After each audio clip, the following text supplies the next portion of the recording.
And I know we have a couple of new folks joining us today. So I'll just take a minute and welcome everyone. I'm not usually the one facilitating these meetings, but Anne Zawistowski is down in New Orleans right now at the Water Environment Federation conference. But today, well, yeah, just as an overview of our meetings as the Watershed partners, we come together and we get to hear from awesome speakers who are specializing in different areas that are related to water in some way, but also as an opportunity for us to share resources and just get together and connect. So I'll give a brief overview of the State Fair Adopt a Drain exhibit from this year. And then we'll hear from Jess Wilson about some chloride engagement initiatives happening in our area.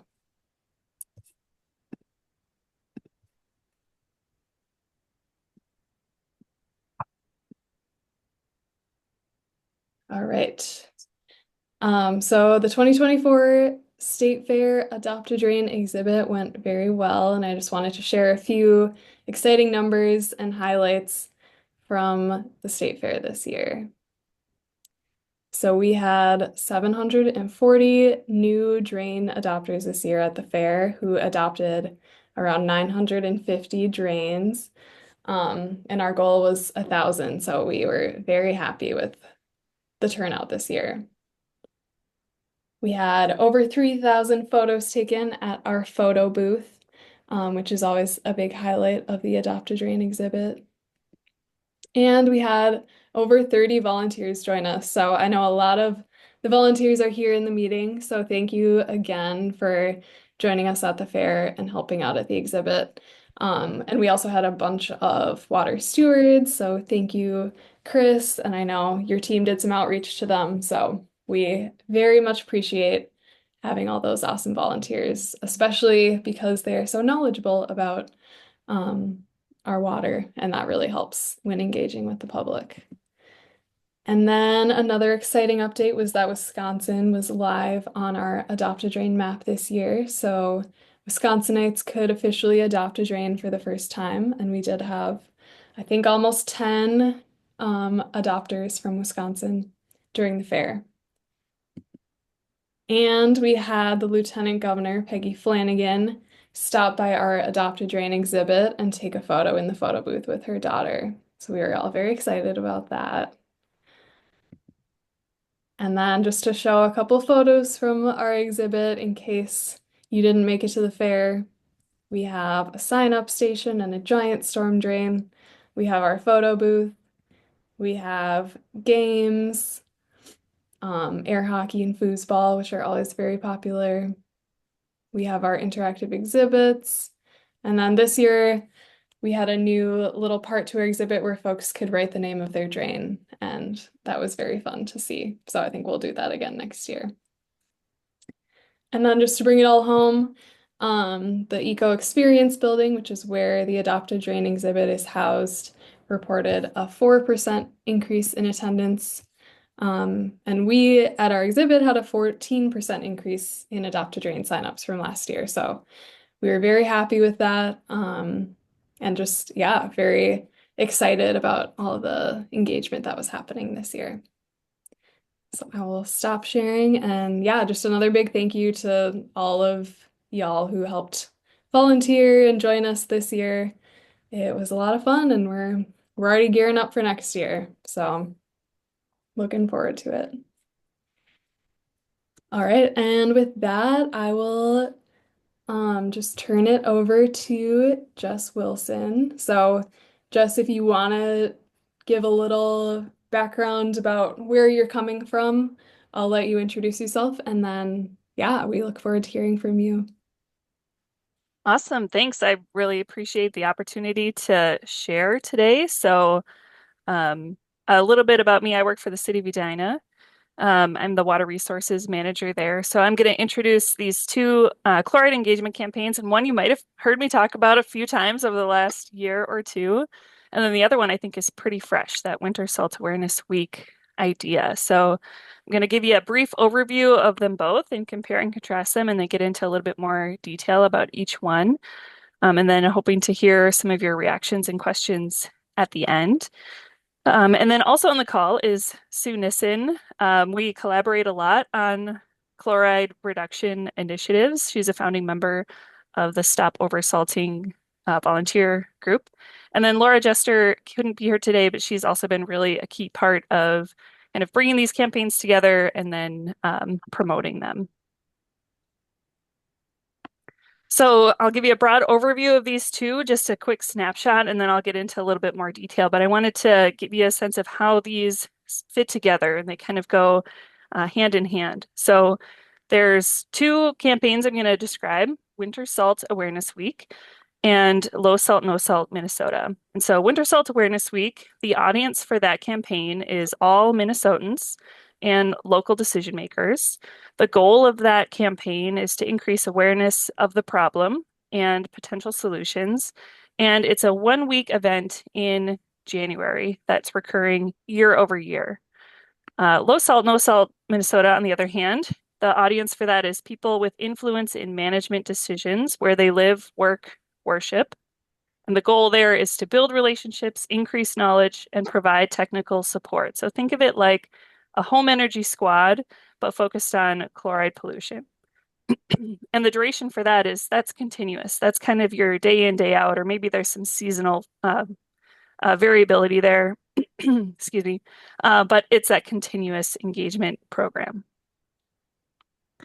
And so both of these programs, these campaigns, they are polished, they are professionally developed, they are backed by research.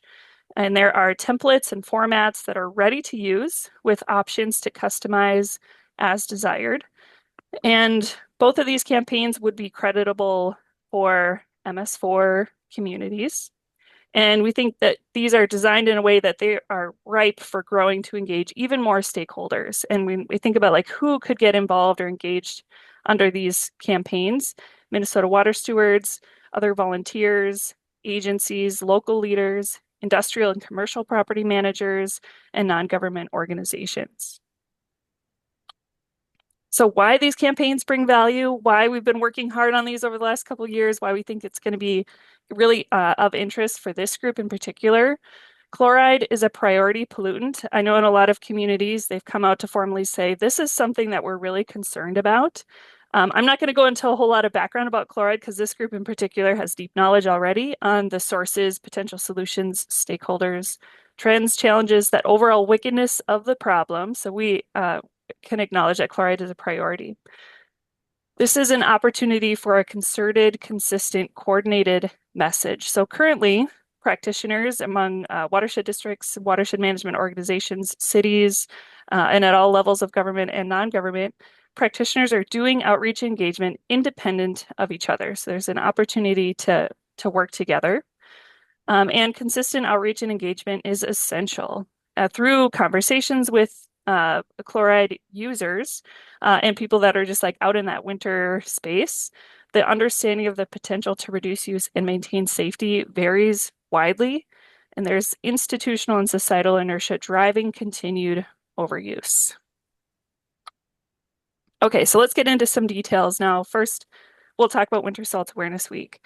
So this is the one where that audience is all Minnesotans, and this is a way that you can engage local decision makers. So the goal here is to increase awareness of the problem and potential solutions. This is a 1 week event focused in January. And the background here is this is something that Wisconsin Saltwise, they've been doing a winter salt awareness campaign for several years. And then in January 2024, for the first time, they expanded it and worked with some regional partners and kind of changed the message to be not just Wisconsin centric, but a little bit broader to that snowbelt region. And they're growing regional partners for Winter Salt Awareness Week in 2025, in January of 2025. So the format for this, a series of YouTube live streamed presentations on various topics around winter de-icing salt use. So here's the format. This is the screenshot from 2024. And I put a couple links into the chat right as I started here. And one is this Winter Salt Awareness Week link. So you could go to Wisconsin Saltwise website and see this for 2024. In 2024, they were daily 30-minute live streams. You can see the presentation topics there, but generally includes things like the cost of salt, like the true cost of salt, freshwater advocacy, impacts on road salt on drinking water and freshwater ecosystems, various perspectives and success stories, etc. And this is curated by Wisconsin Saltwise with input from partners. And so this was that first year where they tried to get beyond just Wisconsin. But I think this is very new. And so there's also potential for format and delivery to uh, continually improve. So how does it work? What are we thinking for 2025? So Wisconsin Saltwise is the organizer. They're doing a lot of the heavy lifting and the work to organize this event and put together promotional materials. And they are planning for 2025 already. So that week this year, this upcoming year, is January 27th to the 31st. And there are a lot of partners. So in 2025, you can see all the states and then also Ontario listed as a partner in this regional snowbelt area. So what we're thinking right now as we're developing this for 2025 is that each day there's going to be a different speaker, and maybe Monday and Tuesday would be kind of a more regional scale, someone that's kind of talking to the issue more broadly, that all of these partner communities could kind of tap into that story. And then on Wednesday would kind of narrow down into a state scale speaker. So for Minnesota, perhaps this would be an MPCA speaker or a MnDOT speaker or a nonprofit organization that talks about winter salt in Minnesota specifically. On Thursday would be a really local scale speaker or a local action day, and that could be a whole variety of things. And I'll come back to that in just a minute. And then on Friday would be perhaps a regional scale speaker panel representing several states where we could be sharing success stories or videos, or perhaps, delving into these other sources of salt like water softening, if that's, and how that varies by state. So let's go back to this like Thursday local scale speaker, local action day idea. And this, I think, could be a whole variety of things, but this might be, maybe a city or a couple cities partner together, or maybe a watershed district, or at a county scale, organizing something like a local monitoring event. Maybe it's like actually in the field, testing out some chloride test strips or something like that. It could be a plow driver social media takeover. Maybe that's not that half-hour live stream template, but something else.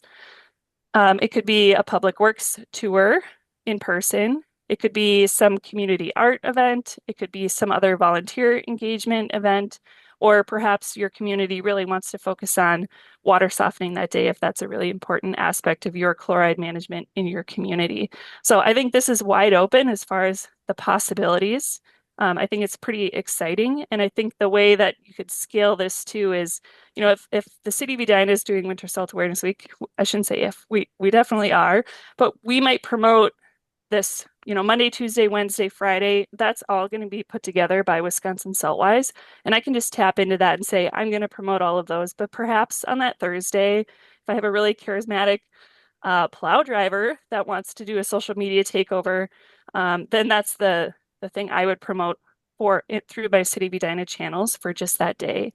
The other way I see this being really effective is if there's some kind of county event or watershed scale event that then multiple communities could just tie into, like a local monitoring event, perhaps that's run by a watershed district that is already doing some of that chloride monitoring work. And then I could promote that as part of my local scale activity when I'm doing my local, city advertising for or marketing for this type of event. So I think that's kind of what the idea is for how that would work. I think this one is a relatively easy lift because you could rely on kind of that infrastructure that other people are really building, and then you're just promoting something that's pretty well assembled for you already. But you do also have that option to really customize it and make it hyper local if you want to.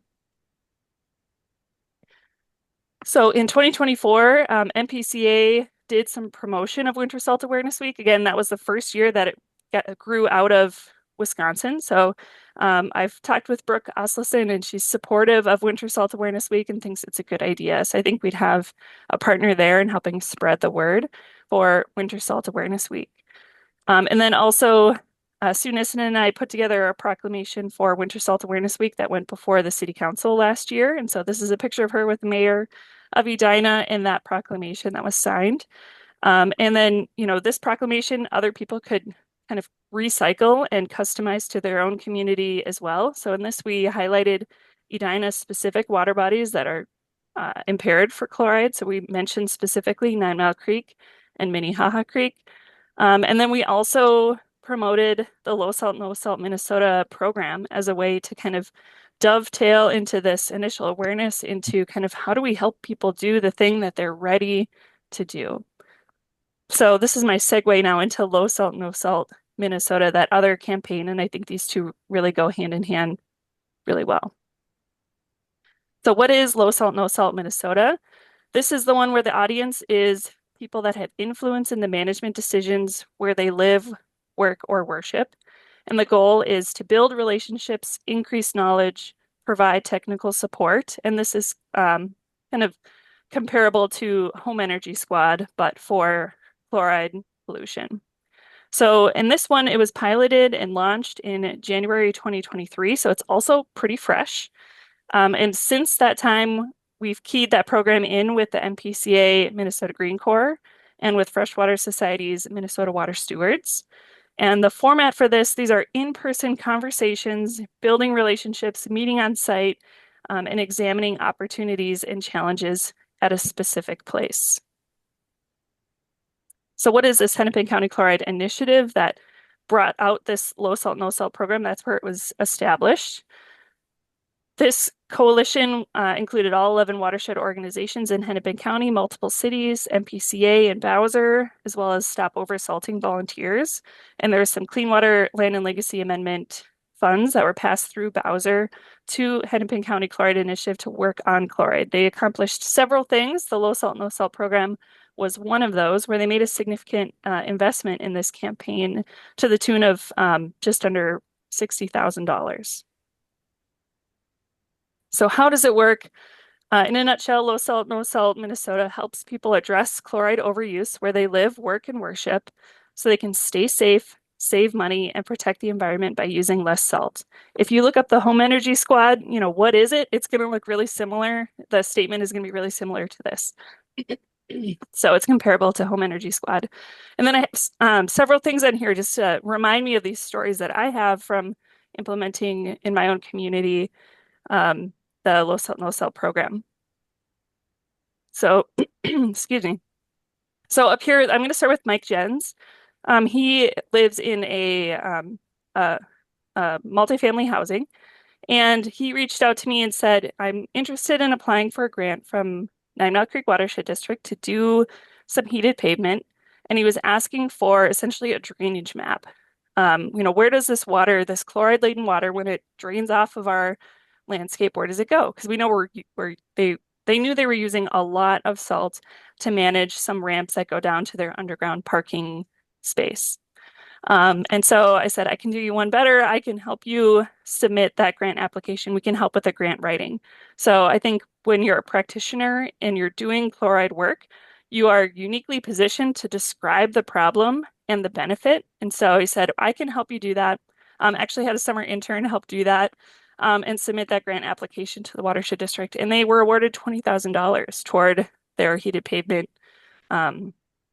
project. And there's some good reporting on kind of how much salt they were able to reduce. They didn't use any, although last winter was a tricky winter to compare because it was unusually warm and almost no snow.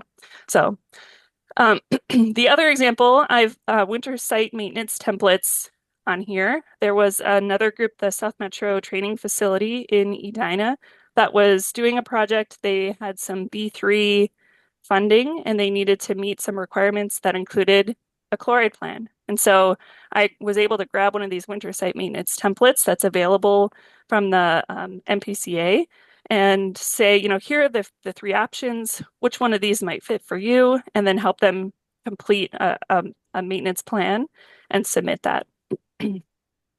This one in the middle here, this caution possible icy conditions sign. I met with a multifamily residential property board.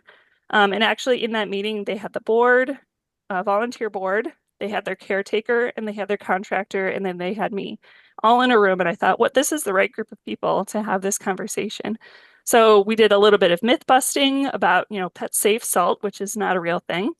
We did there was some advice about, if you should mix sand and salt, you probably should just use straight salt. If you mix it with sand, it makes it less effective. So we were able to just kind of give some advice about how to do it more efficiently. They were really interested in liquids, and it turned out their contractor, who was right there, said, we use 100% liquids. Isn't that really great? The contractor talked about the challenge of snow storage, which was insightful for all parties, including myself. And then after that meeting, the contractors reached out to me and said, I love this idea. How can I help you encourage other people to transition to liquids? And then they also had some really good insight about how volunteer boards for sites like that often are, when they're asking for contractors, when they're seeking contractors and they release a request for proposals and they're describing the work that they'd like to have done at their property, they're often recycling a request for proposals that they've used for decades potentially. And sometimes those call for a very outdated approaches, like a price per ton of salt applied versus now the best management practice is to base it on service, not a material quantity, and also to transition to liquids. But if you're using the same thing that you've used since 1995 and you're thinking, why fix it if it isn't broke, then you're requesting service that is inconsistent with best practices. So where we landed with this particular group was it would be really helpful to inform people of the risk. And so I talked to our transportation planner and said, what's your advice for how to, what's going to be an effective sign that's very visible and clear? And this is what we landed on. So this was the recommendation I gave to them. And then I actually helped them purchase a few of these signs to put at their site. Another example with a couple different facilities was they were looking for training. So I was able to connect them with the smart salting training that everyone in this call, I'm sure, knows very well. And then over here I have an ice scraper, and that was kind of as people were kind of signing up through this Low Salt, No Salt Minnesota program with me, I brought that with me to say, here's a way to do some physical removal in those really awkward spaces where you have ice and snow build up, where it doesn't make sense to have a big piece of equipment in there. And it was kind of like a peace offering or like a thank you for letting me into your space. And it's something that I left with them when I left. So who's the target audience for Low Salt, No Salt Minnesota? Boards and decision makers from homeowners associations, townhome associations, faith-based organizations. And so why this audience? These probably aren't the biggest users in your community. And we know that. We chose this audience specifically because they live or worship on that property. They have a strong interest in attachment. They care deeply about that space and how it's managed, either from a monetary perspective, like budgeting, or because they just love the creek in the backyard, or they love the planting along the paths. And so they really they have a strong interest in protecting that. And they have influence. They make decisions about property maintenance. They're the ones that are making that call for extra service. They're the ones that are initiating those contracts with service providers. And we also want to build a snowball of community desire for reduced winter salt use. So if we can open people's eyes to chloride and have them see winter through a chloride lens, then we think that could spur a lot of other conversations about implementing best practices. So we often get questions from people in the private sector, what about the public sector? And I think my rebuttal to that is, we've been working on cities, counties, state agencies have been working to train staff. There's always room for improvement, but we've learned a lot over the last decade or so. And so we want to take some of those same lessons and practices and share them more broadly with people in the private sector. We're not saying that our work is done, but we can work together. We've got to work in both of those spaces. And then you might be thinking, what about commercial properties? Those are the ones that are, the grocers or the home improvement stores are the ones that are really using a lot. And I agree. We need more work there. We think this program has the potential to be modified to apply to those property types as well, but we were really focusing on like where we could get some traction. This is more than an education program. It goes beyond just awareness only to provide technical assistance. So we're in that space with them. We're understanding the challenges that they face. And then we're kind of reaching into your, Mary Poppins bag to bring them exactly what they need, rather than saying, here's your entire menu of options. I'm going to understand their challenges and opportunities enough to say, here's what I think might work for you, and then give them something that they could try. We think there's a lot of potential to develop a community of practice with this model, designed to be applicable statewide and delivered locally. So we're all kind of using a similar messaging and logos and colors, but you might focus on something a little bit different in the city of Edina versus another community in Minnesota. So it's highly customizable and scalable, so it can adapt to whatever staff capacity you have, as well as adapt to any other like local priorities that you may have. So we've done some research. All of this program development is backed by a study of barriers to using smart salting BMPs. And these resources are available on that link that I provided right as I started the talk. And our research shows that the biggest driver of oversalting is client demand. And so that's why we're focusing on those local decision makers. And often the person applying the salt knows more isn't better, but they are reacting to their customers' demand. So we know that focusing on those decision makers for maintenance is key. Did some additional market research to figure out which issues resonate with target audiences, and far and away, it was safety. So the takeaway from this work and this research is that when you're emphasizing protecting the environment, that's not often the most important thing to those audiences. They care about it, but safety is often the top concern. And as we've been implementing locally in the city of Edina, we hear that often, where people want to keep their communities safe. And so we're there to help show them ways that they can continue to do that, maintain that safety, but also reduce the overuse of salt. So the logo was developed with those research-based messages incorporated. So I'll tick through some of the toolbox, some things that are in the toolbox. I also put a link for lowsaltnosaltminnesota.org in the chat, where you can find all of these materials and a lot of that supporting information. So there's a facilitator guide that gives practitioners, often like a local government unit, the advice for how to get started and ideas for using tools, what key messages to emphasize, and approaches for engaging with those audiences. We also have a branding guide with logos that are available to use in multiple colors. There's several printed materials. We have an FAQ, pledge form, a recruitment letter template, conversation starters, and a leave behind card. So all of these things are customizable, and these are templates that you can take as is, or you can modify to represent your specific community. And I want to share a quick story about this, the leave behind card. So that was something that was not in our original suite of tools when we piloted the program. But in one of those early meetings, we're sitting around a dining table at a townhome association. And as we're talking about salt and the sources and the damage that it can do, one of the participants said, this is making me feel literally sick to her stomach, she said, because she didn't realize how much damage it was causing. And so she was saying, is there a way that I can talk to my local home improvement store that is way overusing based on what I just learned in this conversation?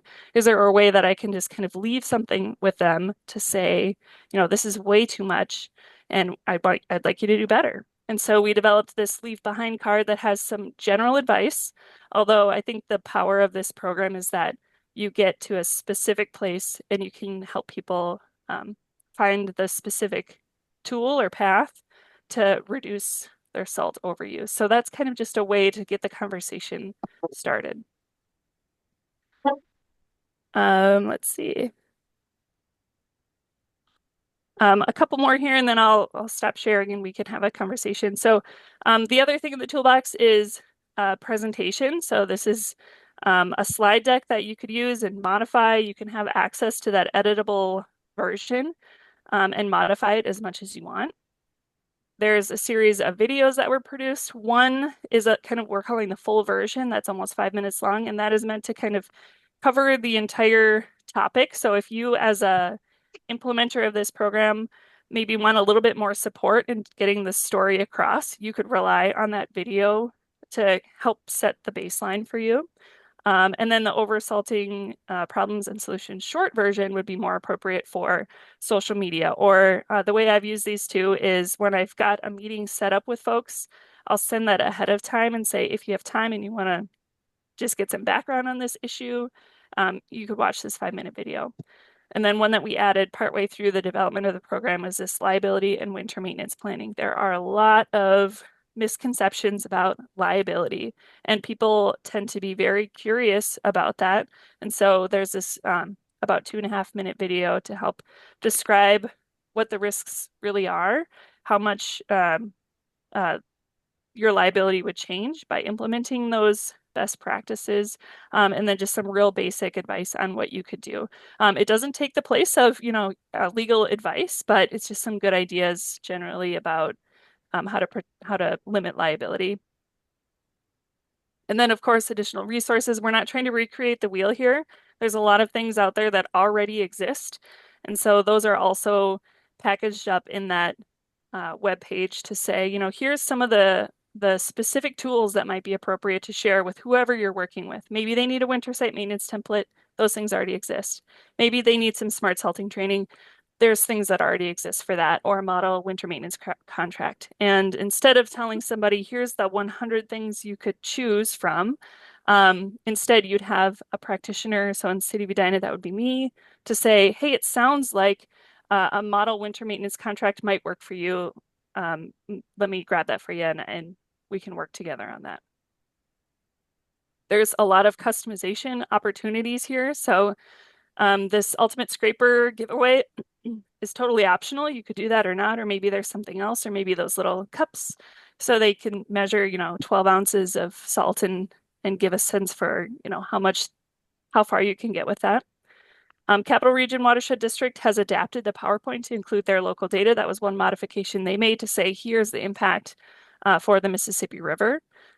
In the City of Edina, we use these leave behind cards as a calling card for a green business recognition program. I think there's there's no one size fits all. And so to offer, here's the few bits of advice for businesses, I think that's really tricky to do. So instead, the only thing we do for that green business recognition program is we say, if you want to do something related to chloride pollution, here's why it matters.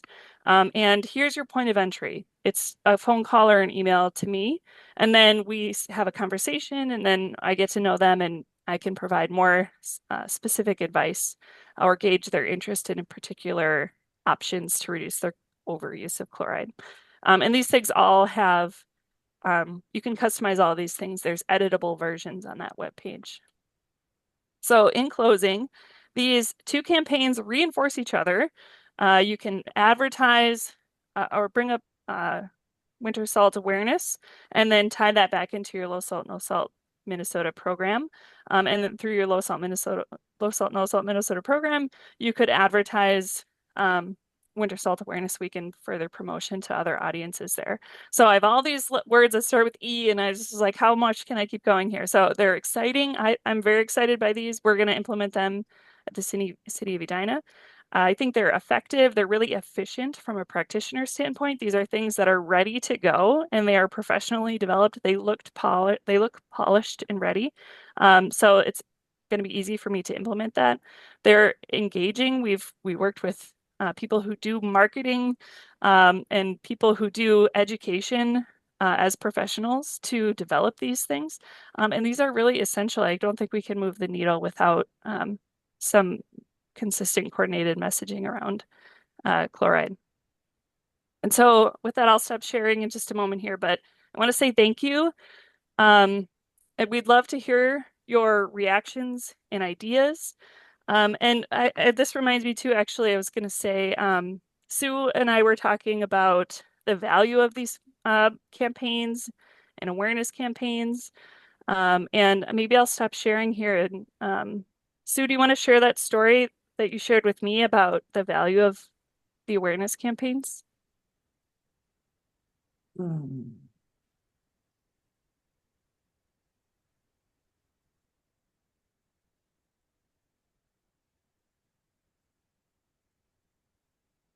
I think you're muted there, Sue.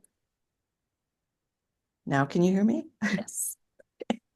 I'm a little embarrassed. I can't remember the story I was going to share. We were talking about like the Winter Salt Awareness Week campaign and the value of kind of a big promotional campaign, and you were talking to somebody, like a legislator. Oh, yeah. So for 8 years, I've worked with the legislature on the limited liability bill. And lots of times the discussion with the legislator is just that bill specifically. Um, but I walked into a senator's office and she wanted to talk about chloride, and she wanted to talk about that just generally people in our state don't they aren't aware of the damage of chloride. They aren't aware that we can use so much less. It's just a big story of how much we aren't aware, and that we really needed a public outreach campaign for the limited liability bill to be successful, for chloride to be successful, because you have to get the public behind what you're doing. And we don't have that now. And the cost of that kind of campaign is enormous. And the work that goes into getting that messaging decided is enormous. And I guess one of the reasons I'm so excited about this work is because it's been developed by a bunch of people that have boots on the ground, that understand this subject from many, many different angles.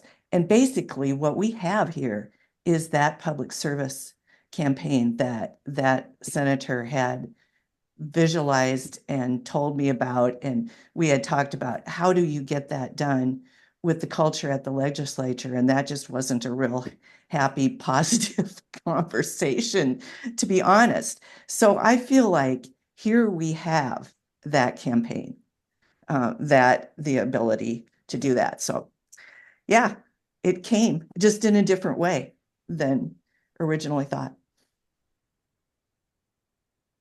And on that note, I think I'll just pause and see if there's any other reactions or ideas.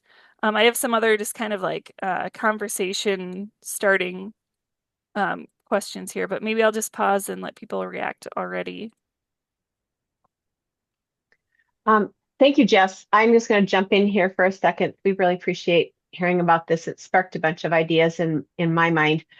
And I just want to share an anecdote. And I don't know I don't know where this goes, but I'm just going to share a concern of mine. I was recently visiting a water reuse site and celebrating the fact of stormwater capture and stormwater reuse for irrigation processes. And on the walk back to my car, I passed one of those rods that they put for snow removal. And I got to thinking about wintertime, because we often were at these places in the season of non-frozen water. And so we don't think about the winter applications of this. And I got to thinking, well, I was on a walking trail and I thought, well, who clears this trail and what's put on this trail and what goes into this holding pond that then goes through this expensive irrigation pumps and equipment and is used to irrigate all this parkland around this reuse site. And I asked that question to several of the people there, and they recognized that. They said, well, it's the city is responsible for some of the plowing, but mostly it's the homeowners associations around here that are doing that snow removal. And I said, well, is there talk about chloride reduction with those homeowner associations? And they said, well, we haven't seen that as a problem yet. And so it kind of tweaked my brain to think, well, this is a sneaky problem that we tend to overlook. And we're focusing on another really great accomplishment, water reuse, but there's, these other aspects that come into it. And I just want to mention that it's a concern that sparked in my mind, and share that.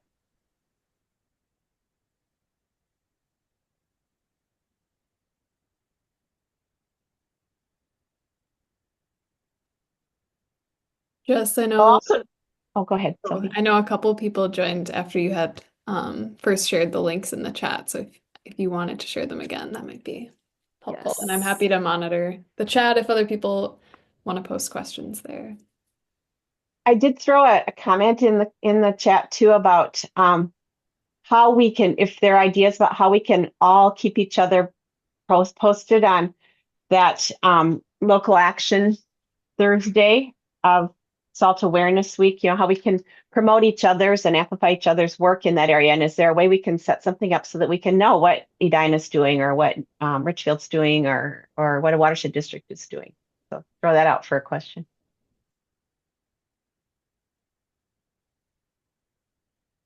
Yeah, I think right now we don't have an organizer that's kind of helping us all to get together and kind of coordinate on that. So I think 2025, it might be a little bit of a stumbling year as we sort it out. I would love to hear what ideas people have. Edina plans to do something. I don't know what that will be yet. So if folks want to just kind of reach out to me for now, as we're trying to spin up some things.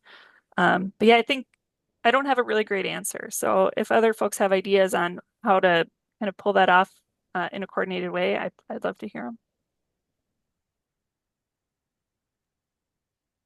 I think using you as a link because you're so connected is a good thing. But I also think maybe, Sophie, I'm looking at you, maybe Watershed Partners in our November and December meetings, we could just remind people about Salt Awareness Week and the invitation to plan activities and to share them with each other. And maybe we can just use this group as one place where we could share those. Yeah, that's a great idea. I mean, we already have systems in place, and yeah, so many folks that are connected already. That seems like a great place.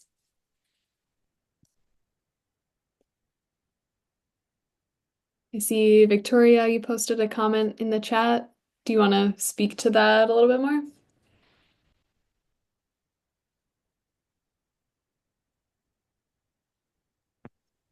Yeah, I just want to say that I worked at an organization that, a tribal government where they wanted to irrigate their golf course with stormwater ponds. And this was over 10 years ago. And it just, the sampling that they did in those ponds that they were going to irrigate with was like, oh my gosh, we have a chloride problem. And so they were then able to address this chloride issue.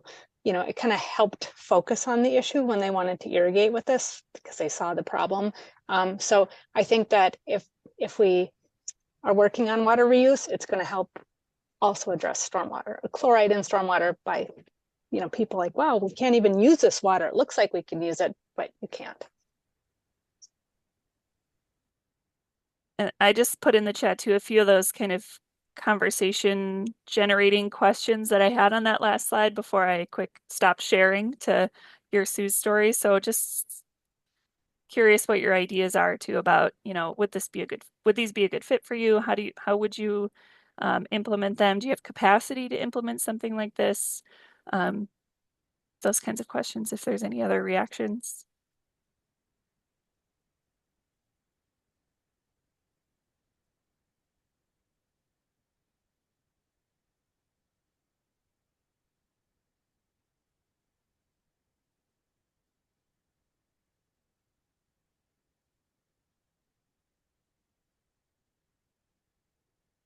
I guess I'm curious in response to these, Jess, what your thoughts are on, like, for example, when a conversation is started around this, like, who are some of the most important stakeholders that might be present in that sort of work or in your experience? Yeah, so far, when I talk to people, I think they're often alarmed that, 1 teaspoon and 5 gallons of water stat surprises people. They're actually like kind of blown away by that and a little bit disgusted maybe at like how bad the problem is. So I think first my impression of just like the doing the work over the last year is that people don't really understand the problem. And that it is very site specific. I think people are overwhelmed with, the entire menu of options, and they just want a trusted advisor or someone to say, people, I have some kind of major takeaways here, right? People really want an alternative, and so they often ask me about what other materials there are. That's really hard to get that answer online, right? To just search that or to even go to like the MPCA website, but they could say like, Jess, what's the alternative to salt? And then I give them the real on, like organic options, not super great, other things that are even potentially more harmful. It's then they could just talk to a trusted person. Um, People are very curious about brine. I think there's a challenge in how to downscale that to, a walkway. I think there's an opportunity there to do a little bit more, you know, advice on like how to manage those specific places because people are just doing things that are like kind of the opposite of those best management practices, but how would they know that if they've also been doing it that way for many years? I think there's also, volunteer boards that don't understand the issue deeply, and I don't blame them for that. So if you kind of can just be that resource for them, and give them the tools, people want to reduce their overuse. There's that monetary and environmental impact that people want to lessen their impact, but they just don't know how to do it. And so I think there's a big opportunity to like get in there and like the boots on the ground kind of work to help people do the thing that they're pretty motivated to do. They just don't know what it is that they should be doing. Um, yeah, and I guess for like who are the biggest influences there, I think the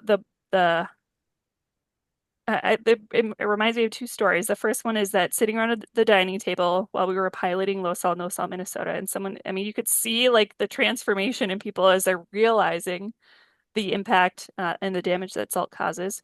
And what I remember from that too, that I think was really powerful, is they were so engaged. The one woman that owned that particular unit went out to her garage and grabbed her shaker of salt and brought it in, and we're all looking at the ingredients list, and she's like, "Oh, I thought I had a non-chloride based de-icer," and we're looking there, and it says right there that there's chloride in it. So I think that was like a huge moment of insight for that particular group. So can we replicate that over and over and over again?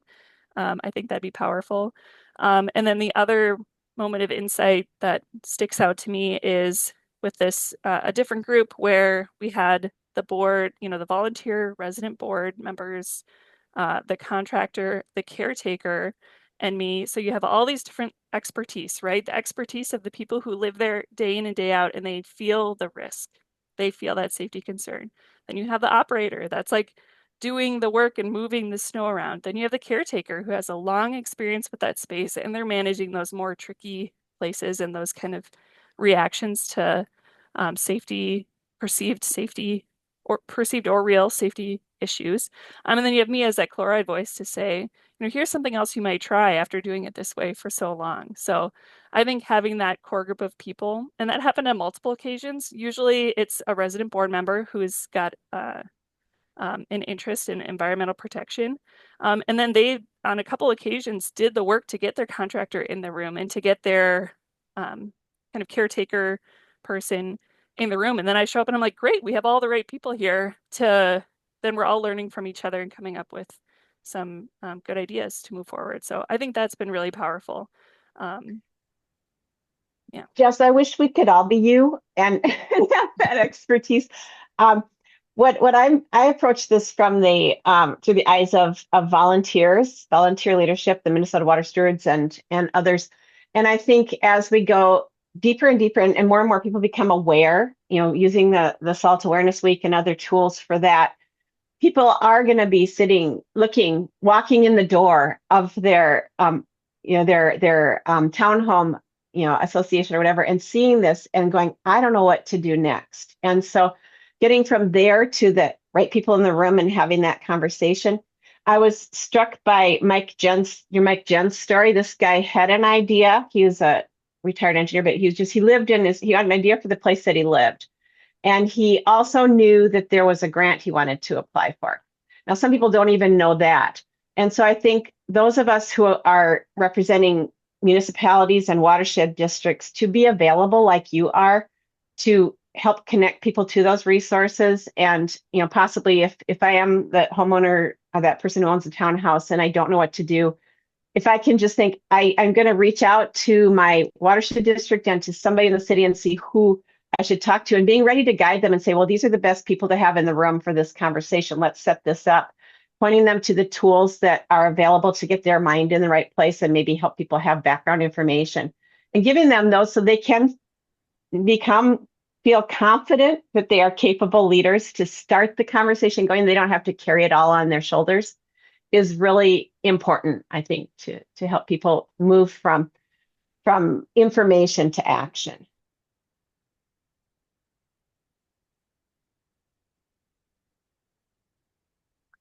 I'm going to put my email here in the chat too if anyone wants to get in touch on like Winter Salt Awareness Week or coordination or any other things. Feel free to reach out to me. And I see we have a few comments in the chat from folks. From Britta. I don't know if you want to say any more about your comments. About meeting MS4 engagement requirements. Yeah, I didn't really have anything else to say. I think this is all fantastic. And can't wait for it to get started. Yeah, thanks. And yeah, I know Sue said she's talked to people in the community after Jess has presented, and they appreciate the support, information, and relationship going forward. They feel good about making informed, targeted decisions on a subject they now better understand.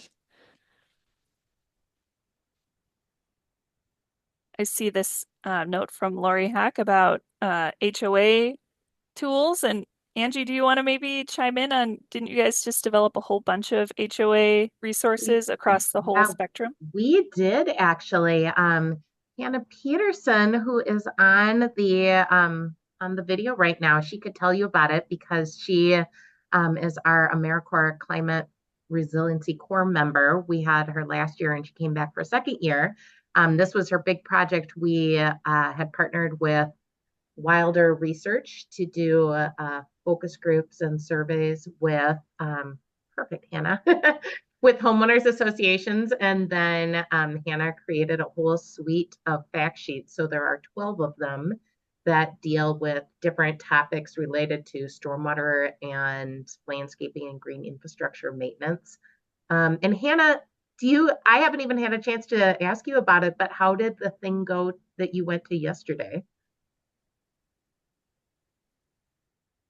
Pretty well. I went to the HOA Leadership Network's HOA Day and shared some of the resources with them. And I was able to talk to a pretty good number of people, I think. And they took the folders and I was excited to share them. So yeah, but I shared the link in the chat to our website page that has all the resources. So definitely feel free to check that out. And if you want higher quality print files, let me know and I can send them to you. Yeah, we were pretty excited to make the connection. This HOA Leadership Network is a relatively new group, but it includes something like 850 HOAs that are in the Twin Cities metro area. And they have 4 places around the Twin Cities where they meet on a regular basis. It was like Oakdale, Eagan, Eden Prairie. I don't remember the 4th one. I think it was Maple Grove too. Maple Grove, okay. Yeah. So that was exciting because that was what we've been finding was one of the most challenging things with the HOAs is just figuring out even how to get a hold of them and share information with them. So to have this network to be able to disseminate information was pretty cool. And they're very interested in getting from us, like an easy information for like, if you're an HOA, how do you know who your contact person is at the city and what watershed do you live in? And I was like, oh, we can figure that out. But yeah, I guess it is. I can't think of an easy online resource where I could just say, go here, and that's how you figure out who your contact person is.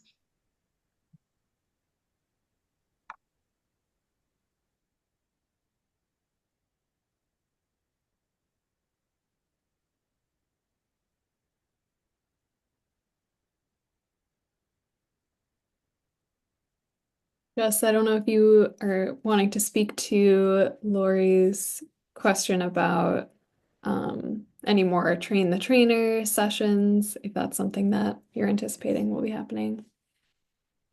I think we did a train the trainer, I want to say it was January of 2023. We haven't had one since. We don't have one scheduled right now. So I think the best approach if you're gearing up for this winter season, and you want to just talk about like how it's, any advice for implementing it, send me an email, give me a call, and we can set up a time to chat, and I can give you some practical advice on things that have worked for me. But yeah, nothing on the books right now. I think that would be helpful. I think just to kind of give people that confidence and then hear from other people who are implementing it. I see a future like community of practice style group where people are sharing stories about what has worked in their communities as they've implemented, but we don't have that set up currently. But I'm more than happy to be a resource for now. The Minnesota Water Stewards run an annual chloride workshop where we try and feature something. This year we featured the Bloomington's WISE practices, a speaker from the city of Bloomington. So there is a place to get together and learn on that level that we do, and we can keep people posted on that too. But that's not train the trainer for using this toolkit. It was the first time we did it, and that can happen again through us as well.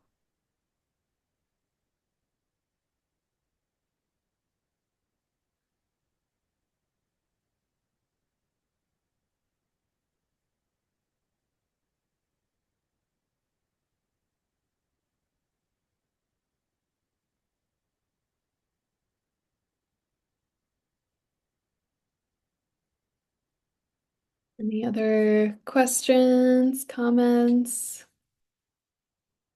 I know there's quite a few resources shared in the chat.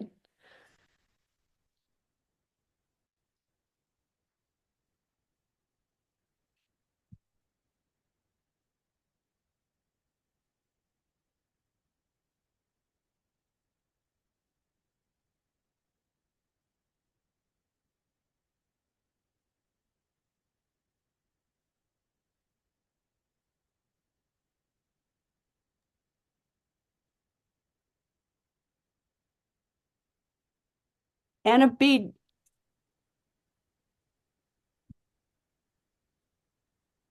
Am I on mute?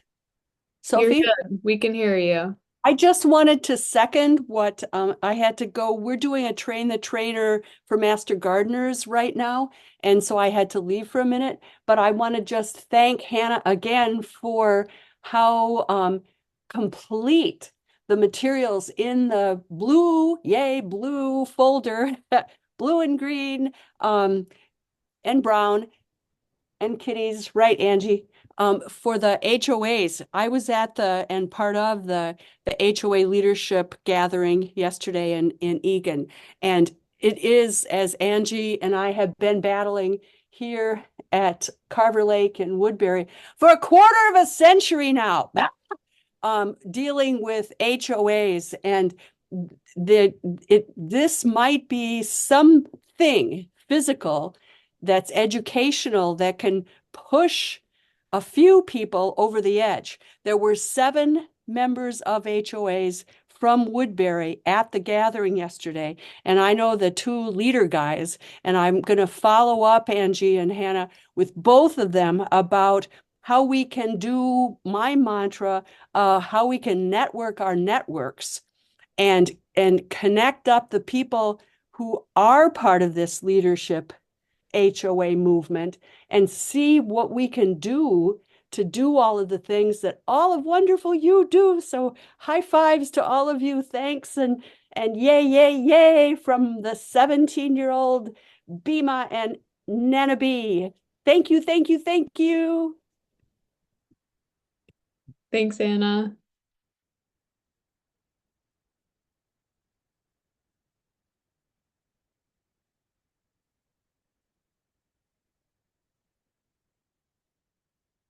Well, yeah, if there are any lingering last minute questions or comments, go for it.